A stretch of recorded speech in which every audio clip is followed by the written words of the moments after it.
안녕하십니까 성도 여러분. 오늘은 제10과 다섯째 날 목요일입니다.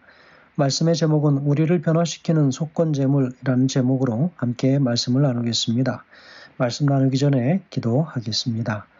하늘에 계신 아버지 하나님, 우리를 위하여 우리 주님 앞에 당신의 귀한 아들 우리의 속죄의 제물로 드리게 하시고, 그리하여 우리의 죄가 당신의 아들의 죽음을 통하여 그 피 뿌리심을 통하여 사하게 하여 주셨사오니 그 은혜를 감사합니다.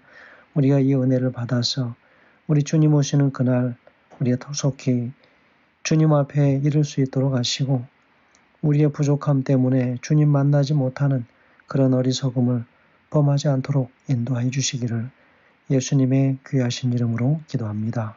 아멘. 오늘 본문의 말씀 이사야서 53장 10절에서 12절까지 범위입니다. 오늘 기억절은 53장 10절 말씀입니다. 말씀 봉독하겠습니다. 여호와께서 그에게 상함을 받게 하시기를 원하사 질고를 당하게 하셨은즉 그의 영혼을 속건제물로 드리기에 이르면 그가 씨를 보게 되며 그의 날은 길 것이요 라고 기록하고 있습니다. 여러분, 오늘 말씀의 제목이 우리를 변화시키는 속건제물이다 그랬습니다. 제물로 드림으로 그 제물에 손을 얹고 기도한 모든 그 영혼의 죄들이 씻음을 받게 되고, 그래서 그 죄인은 자유함을 누리게 되는 것이지요. 오늘 이 문맥의 말씀으로 볼 때에 바로 예수 그리스도께서 십자가에 죽으신 그 죽으심을 바로 속건제물로 그렇게 표현하고 있는 것으로 볼 수 있겠습니다. 자, 오늘 이 말씀을 좀 우리가 한 12절까지 우리가 잘 이해함으로 오늘 본문에서 주고자 하는 우리를 변화시키는 속건제물로서의 예수 그리스도가 어떻게 우리에게 오시고 어떤 죽음을 당하셨는지를 더 자세하게 좀 이해할 수 있는 좋은 계기가 되기를 간절히 바랍니다. 여러분, 하나님께서 즐겨 고난당하게 하신 그 이유가 바로 이 구절의 말씀에 담겨져 있다고 볼 수 있겠습니다. 왜 예수님께서 오셔서 즐겨 그 고난을 당하시게 되었는가? 특별히 속건제물과 속죄제물의 차이를 정확히 가려내는 것은 쉽지 않습니다. 속건제물은 부채를 갚거나 그리고 부과된 죄값을 만족시켜서 죄인을 자유롭게 놓아주는 목적으로 드렸습니다. 특별히 이 히브리어에서 이 속건제물은 다른 사람에 대한 고의적인 허물이 속죄되었다라고 하는 것으로 표현하고, 바로 이사야는 이런 허물들을 다 표현하고 있습니다. 죄인은 하나님께 제물을 바쳐서 용서를 받기 전에 반드시 피해를 입은 상대에게 얼마를 더하여 돌려주어야 했습니다.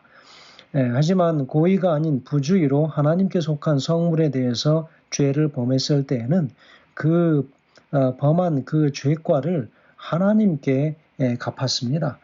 그래서 이 속건제를 드릴 때에 이런 의미들을 분명히 기억하면서 속건제를 드렸고, 이런 절차에 의해서 속건제를 드리게 됩니다. 그래서 이제 우리는 이 종의 비참한 죽음과 처참한 이 고난의 의미를 우리가 분명하게 이해할 수가 있겠습니다.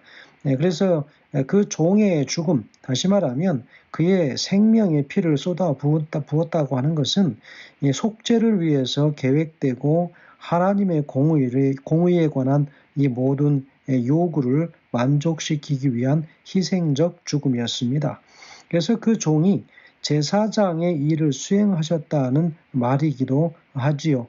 그래서 종은 다른 제사장과는 다르게 기꺼이 자신을 희생제물로 바쳤습니다. 그래서 그것은 모세율법의 제사들과는 근본적으로 다른 것입니다. 이것은 유일무이한 제사가 된 것이지요.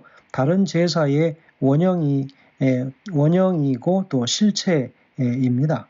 그래서 이제 자신을 단번에 제사로 드리죠. 그래서 제사의 제물로 드리고, 죄를 없게 하시기 위해서 세상 끝에 나타나셨느니라 라고 히브리서 9장 26절에도 기록을 하고 있습니다.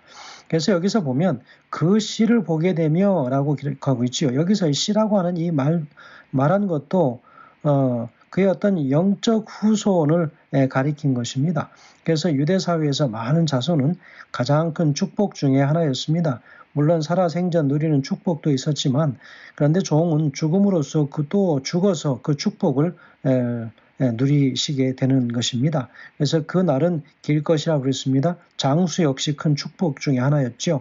이제 종 메시아는 바로 죽음에서 일어나시고 승천하시고 다시 재림하신 후에 영원히 그의 나라를 다스리시게 되었다라고 하는 것을 이야기합니다. 그래서 오늘 제목처럼 우리를 변화시키는 속건제물 이렇게 표현하고 있지 않습니까? 그래서 우리가 다 죄인의 신분이었었지만 그러나 당신 자신을 들이심으로 제사장이시면서 또한 제물로 희생하신 바로 당신 자신을 통해서 우리 모두가 다 죄인의 신분에서 의인의 신분으로 바뀌어졌다라고 하는 것이죠. 왜냐하면 그분께서 이미 그 죄에 대한 대가를 다 보상을 지불하였다라고 이야기하고 있습니다. 그래서 그 모든 것들을 배상한 후에는 또 희생을 치러야 됐기 때문에 친히 당신이 희생 제물이 되셔서 죽으신 것이지요. 그래서 이사야서 53장에서는 하나님의 종이 다 각각 제 길로 간 백성을 위해서 어린 양처럼 도수장으로 끌려가서 죽음을 받으셨다. 7절에서 이야기하지요. 그래서 그는 그 입을 열지 아니하였고 마치 도수장으로 끌려가는 어린 양과 털 깎는 자 앞에서 잠잠한 양같이 그 입을 열지 아니하였도다 그랬습니다. 여러분 우리가 예수님의 죽으심을 이해한다면 이제는 6절처럼 우리는 다 양 같아서 그릇 행하여 각기 제 길로 갔거늘 여호와께서는 우리 무리의 죄악을 그에게 담당시키셨도다. 우리는 다 각각 제 길로 갔습니다. 어떤 사람은 도망치는 사람도 있고 어떤 사람은 또 다른 종류의 배신을 일삼는 사람이 있고 또 어떤 사람은 여전히 그 배신하고자 하는 마음을 품고 살아가는 사람이 있지요. 예수님 곁에 있으면서도 자신의 신앙에 대하여 예수님에 대하여 확신을 갖지 못하고 살아가는 사람들이 부지기수입니다. 이 마지막 시대에 나타나는 현상들이기도 하겠지요.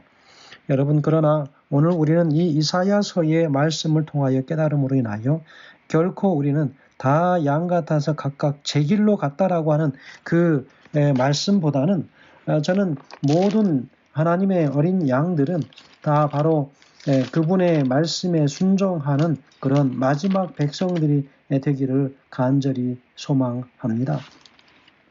여기 계시록 14장 4절에는 또 이렇게 이야기하고 있죠. 마지막 이 남은 무리들 제14만 4천인의 특징 중에서 이 사람들은 여자로 더불어 더럽히지 아니하고 정절이 있는 자라 어린 양이 어디로 인도하든지 따라가는 자며 그랬습니다.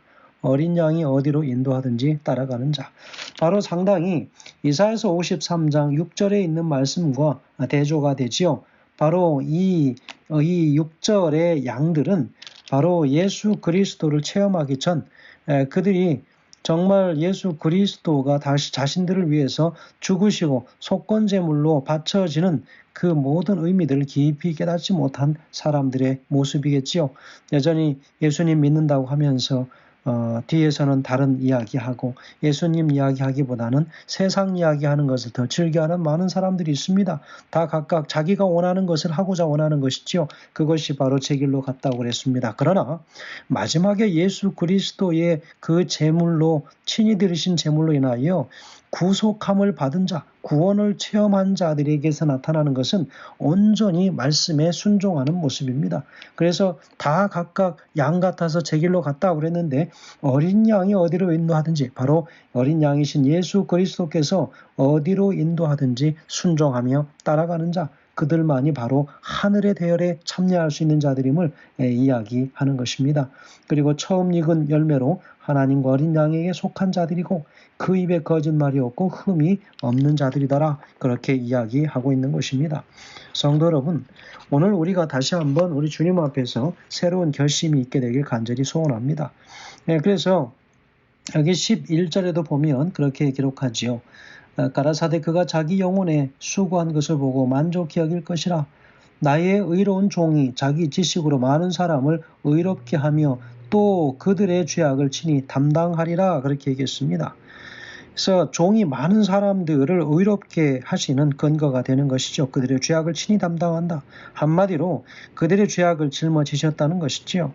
죄악을 짊어짐으로 인해서 종은 사람들에게 자신의 완전한 의를 베푸십니다. 이렇게 주어진 의는 바로 이 법정적 용어로 칭의라고 그렇게 불려지는 것이죠. 그러면 하나님의 모든 그 사함에 참여한 죄인들은 다 의로운 백성들이 되었다라고 하는 건 칭의가 주어지죠. 자, 오늘 영감의 교훈에서도 이렇게 이야기합니다. 이사야가 증언한 메시아, 수세기를 통해 내려온 구주의 속죄의 광경을 바라보면서 이사야 선지자는 하나님의 어린 양이 자기 영혼을 버려 사망에 이르게 하며 범죄자 중 하나로 헤아림을 입었음이라. 그러나 실상은 그가 많은 사람의 죄를 지며 범죄자를 위하여 기도하였느니라 라고 증언하였다라고 이야기하고 있습니다. 성도 여러분, 우리 예수님은 인간의 죄를 속량하시기 위해서 친히 희생 제물이 되셨습니다. 우리가 구원을 받을 수 있는 유일한 길은 우리를 위해서 자기를 희생하신 예수 그리스도를 믿는 그 믿음이라고 하는 사실을 오늘 우리가 기억하시면서 오늘 하루의 삶이 온전히 주님 앞에 또 감사함으로 우리를 위하여 친히 죽으신 그 죽으심 때문에 오늘 우리가 다시 한번 새 생명을 얻는 귀한 체험이 오늘 있다고 하는 사실을 우리가 감사하며 오늘도 우리 자신들을 온전히 하나님 앞에 드리는 오늘 하루가 되시길 간절히 바라면서 말씀을 드리겠습니다. 감사합니다.